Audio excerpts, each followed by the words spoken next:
গুৱাহাটীত এজনী ছোৱালী 9টা নৰপিশাচৰ কামনাৰ বলি হ'ল, তাকো দুৰ্গা মন্দিৰৰ ভিতৰতে।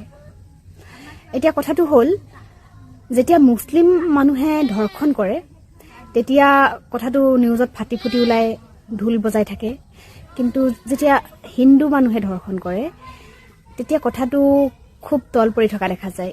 এইটো ঘটনাৰ ক্ষেত্ৰতো তেনেকুৱাই হৈছে। যিহেতু ছোৱালীজনীক হিন্দু মানুহে ধৰ্ষণ কৰিলে, তেনে ক্ষেত্ৰত এতিয়া কোনো হৈ হুলস্থুল নাই, কোনো এনকাউণ্টাৰৰ দাবী নাই, একো নাই, সকলো নিশ্চুপ। কথাটো ভাবিবলগীয়া। অপৰাধীয়েই, ধৰ্ষণকাৰীয়ে। তাত ধৰ্মৰ কথা আনিব নালাগে। এতিয়া যিহেতু ধৰ্মৰ কথাই আহিছে, ইয়াত হিন্দু ধৰ্মৰ লোকে ধৰ্ষণ কৰিছে যেতিয়া হৈ হুলস্থুল কৰা নাই মানুহে, মুছলিম মানুহে ধৰ্ষণ কৰা হ'লে হৈ হুলস্থুল হৈ গ'লহেঁতেন, এনকাউণ্টাৰ কৰিলেহেঁতেন, কিবা কৰিলেহেঁতেন। এইটো হ'ব নালাগে আচলতে। যিহেতু ভাৰতবৰ্ষ এখন ধৰ্ম নিৰপেক্ষ ৰাষ্ট্ৰ, তেনে ক্ষেত্ৰত ধৰ্ষণকাৰীৰ ক্ষেত্ৰত হিন্দু মুছলমান বিচাৰ কৰাটো কোনো যুক্তিসংগত কথা নহয় মোৰ বোধেৰে।